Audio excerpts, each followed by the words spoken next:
So, time for the men. You ready? Who are the men's teams we got on the line? NAU, Iowa State, Portland, and BYU. What are your thoughts? Again, just like the women's, I mean, you have a dominant team returning in NAU. I'm interested to see what the fans thought on this one. Did they go with NAU? They did. They went with NAU again. The fans are wise. They went with NAU. Not saying that we're picking them number one. Right. We didn't reveal that yet. But NAU number 1, BYU 2, Iowa State 3, and Portland 4. Mm-hmm. Oh, they had Iowa State third. That's a big jump up for the Cyclones. And I think it's interesting. Portland never gets respect. I mean, no one thought they could. They got second last year, and everyone's like, let's pick them fourth. And they returned a bunch of their guys, so it'll be interesting to see where we rank Portland. I talked to the coach, Rob Connor. I was like, where do you think we're going to rank you? He's like, probably 12th. It's like, we're not going to make that mistake. We're going to rank you pretty well. We actually withheld the number 12 ranking for today, so we're going to slot Portland in there in honor of Rob Connor's request. Let's go to the top 25. Yes, let's do it. So coming in number 25, Furman, then North Carolina State, Colorado State, Texas, and Washington. You were just out at UT watching Texas, workout. Give us some insight there. Got Workout Wednesday coming for you later on this month. Texas, they returned 3 track All-Americans in John Rice, Sam Worley, and Alex Rogers. Yeah. It's going to be interesting. A lot of their guys are definitely shorter distance, I think. They're only on the 10K type guys, but if Worley's able to translate to a strong 10K, look out for Texas. They could flirt into the top 20. Hasn't run a 10K yet. Yes. Right? He got third at Big 12s in the 8K, then DNF'd at the 10K at the region, and then didn't run NCAA, so he'll be making his 10K debut as a sophomore. It's exciting. All right, let's jump into the top 20. Washington State, Air Force, Virginia, Indiana, and UCLA. Who has sleeper potential here, Gordon? Indiana. Coaches didn't rank Indiana. Okay. I ranked Indiana because they got some great stars brewing. I mean, you were at the Big Ten Indoor Championships. Yes, Indiana was doing really good in the mile 3K. Swept the 1500. Yeah, swept the 1500. They've run some 750s in the 3Ks. They got Ben Veach, who's a great 5K runner. I think the question will be if Ben Veach even runs, he might redshirt. Okay. So if Ben Veach redshirts, Indiana's not going to be a top 20 team. But if he doesn't, Indiana should show off. They got Dustin Porter, I believe. Is that his name? Call him out, Yeah. Coming in as a true freshman. So Indiana looking good. All right, top 15 now. In that 15th spot, Oklahoma State, Middle Tennessee, Arkansas, Syracuse, and Boise State. Some established programs here, Gordon, in the 11 to 15 range. Yeah, Arkansas obviously established. Oklahoma State, remember their glory days about 5 or 6 years ago.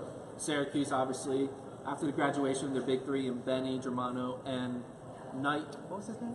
Justin Knight. And their head coach, Chris Fox, choosing to go pro. Yeah. Even Chris Fox went pro, but they still have some good, strong young depth to stay in the top 15. Oklahoma State's going to be a wild card. Their entire squad's going to be JUCO transfers, so it'll be interesting to see how they do it. Yeah, absolutely. And you mentioned Arkansas, Cameron Gifford there leading the way, but they lost a lot from last year. Alex George and Jack Bruce. So top 10 now. Oregon in that 10 spot, Wisconsin, Campbell, Alabama, Colorado. I'm intrigued by Alabama. We all are intrigued by Alabama. Because they have the incredible big three, Kiprop, Chilanga, Keegan. And it's not a big three anymore. Do they have a 4 and 5? It's going to be a big 4. Okay, who's the 4th? Noel Rotich, the steeplechaser. He's run 8:52 in Kenya, which converts to probably about 8:30s. At altitude. At altitude, yeah, that's what I meant. So they have a guy who can run with their big 3. They now have a big 4. All they need is a 5th.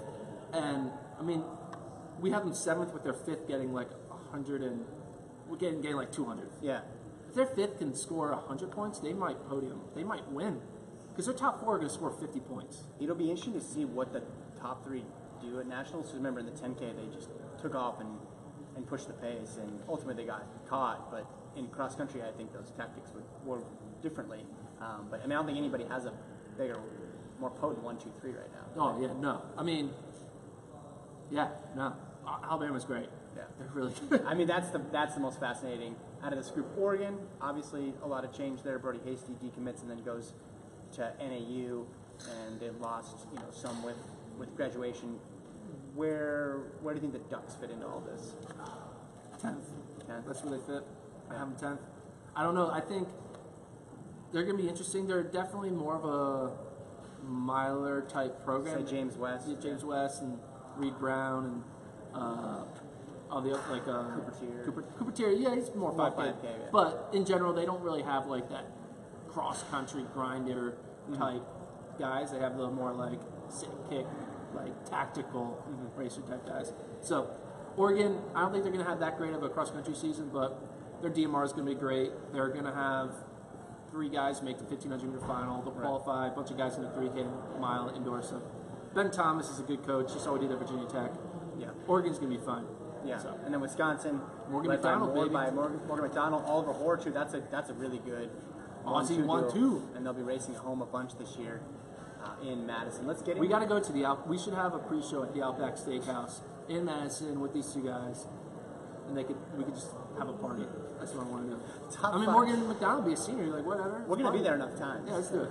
Top 5 here. We previously announced, as we mentioned before, Stanford getting that number 5 spot. And putting Stanford 5th was a huge compliment to our top 4 because Stanford is really good. Right. Like Stanford can win.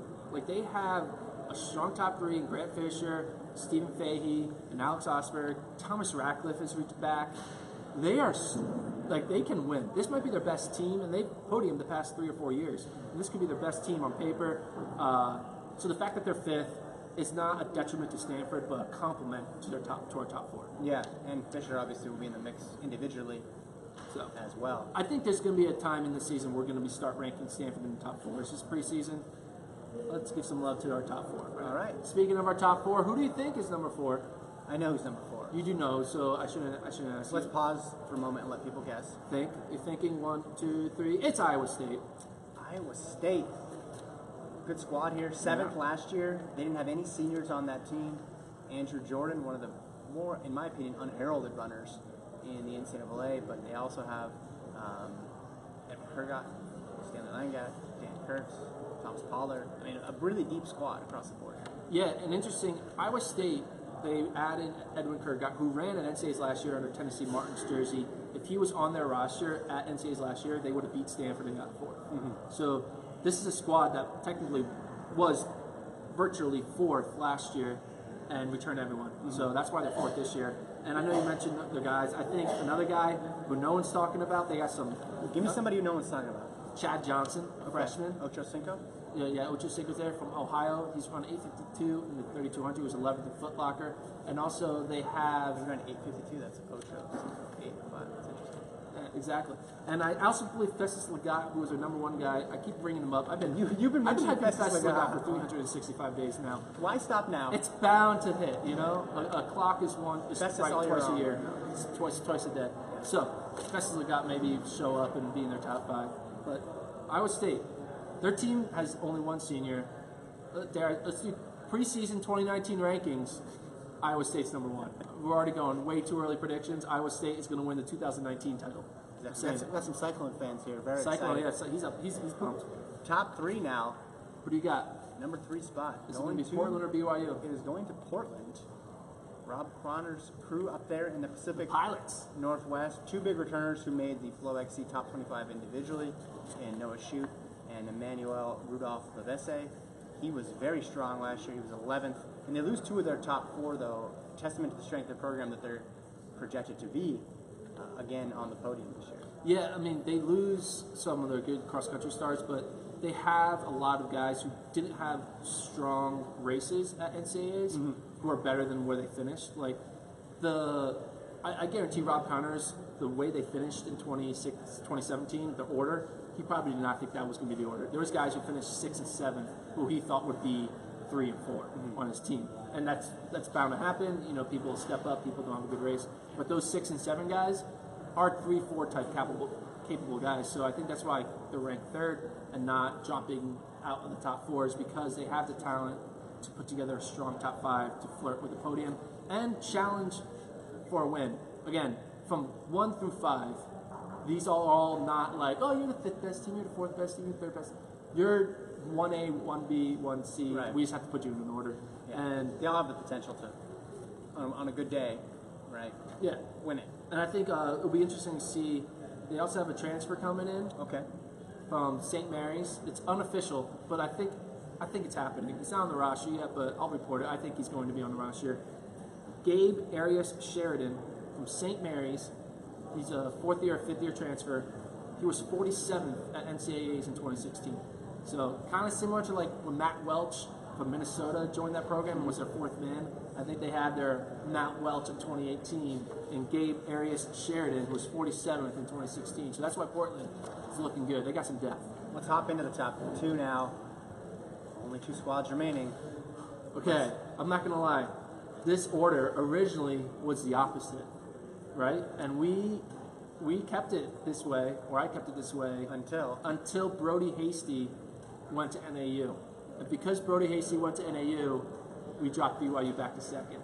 BYU was our preseason number 1 until Brody Hasty joined NAU. I know I probably shouldn't say that. The Hasty factor. NAU is going to be mad at me. So like, what are you talking about? We were number 1 even without Hasty, but BYU is number 2, but they could be number 1. I mean, BYU has crazy depth. 6 of the projected top 7 finishers for this year's championship made the NCAA meet individually, and a lot of them made it in the 5 and the 10.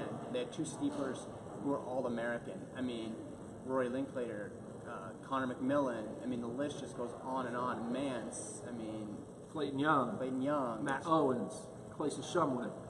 Keep going. Daniel Carney. Just hit me with them. I mean, go 8 to 14. Yeah, we were going through it.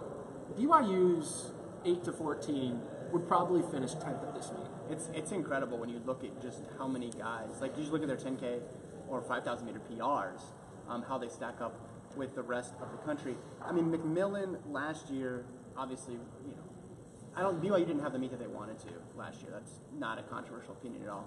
I guess how they bridge the gap from where they were last year to where they want to be this year, or how they bridge the gap to NAU, is just in those low stakes, it seems like. Because I feel like their 3-4-5 is going to pan out. It's just a matter of can they match NAU or get close to NAU, minimize the gap to NAU's top 2. Yeah, and I think, the story of BYU is just can they have it on the day? Because they had it on every day leading up to that, and they had it on, invitational track invitationals post that, but they just didn't have it on that day. But if they do, NAU needs to be worried, because if BYU has the day that they are capable of, BYU will win. Mm-hmm. They will. They're just too good. It's going to be tough for them to pick a top 7. Yeah. I feel bad for the coach. Is going to have to. Iceland's going to have a hard conversation. Think about it. Coach is going to most likely the 8th guy. If they don't win, he's going to be like, our 8th guy might have been 40th, sure. And maybe the guy who they picked 8th on the team should have been on the roster and would have got 40th, and then they would have won. You never know. So, but again, their squad, they got 3 seniors up front: McMillan, Young, Linkletter. They didn't run well at NCAAs, but just because you don't run at NCAAs doesn't mean you can never run well at NCAAs. Yeah, exactly. I mean, Justin Knight was 150th, and then he was top 10 the next 3 years. So it's possible to have a bad day, and these guys are. I love these PRs: 13:38 5K, 13:37 5K, 13:37 5K. Yeah. They've all run. Connor McMillan was running 28:09 10K. Yeah, it's an embarrassment of riches. It's just really finding the right combination on that day. So let's go to number 1 now. Who is number 1? The last remaining team. It is NAU. Gotta respect it. Back-to-back champions going for number 3. It's kind of interesting. New Mexico going for the number 3 in 4 years. NAU is going for number 3 in 3 years, and they're good. They deserve this number 1 ranking. So my question to you is: you said you had them to until Hasty switched his commitment. So that means, I'm guessing, you have Hasty as a top 5 guy then? Yeah. Oh, for sure. I think Hasty's going to finish in the top 40.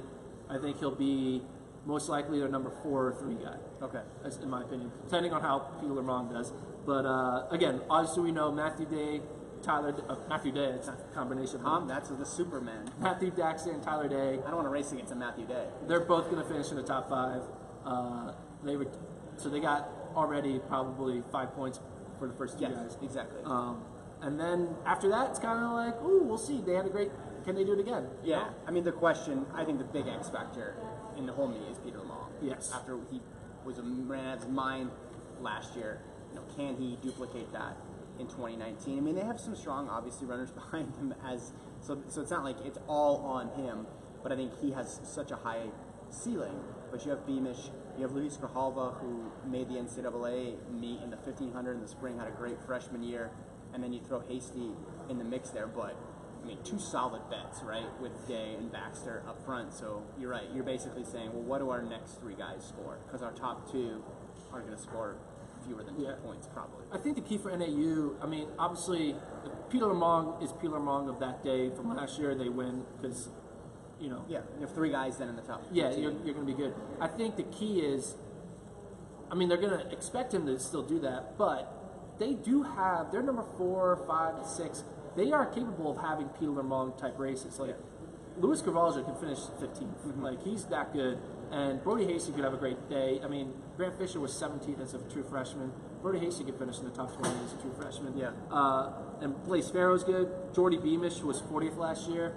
He has experience. He could finish. So I think it's not going to be like, oh, we need Peter Lamong to be Peter Lamong. They just need one of their other 5 athletes on that roster to be Peter Lamong. Yeah, I guess what I meant to say is if he does what he did last year, it's game over, lights out. But they just need one of the guys to do it. And it doesn't have to be Pete. It could be Blaze. It could be Hasty. It could be Carvalho. I think most likely it's going to be Carvalho.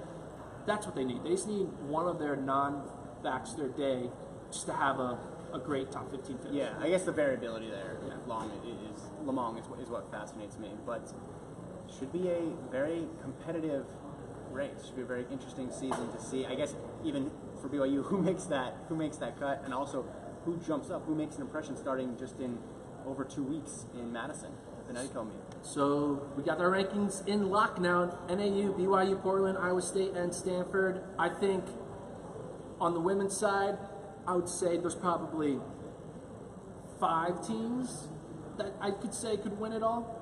I think on the men's side, I would probably say there's maybe 6 or 7 teams that could win it all. So we got 12 teams.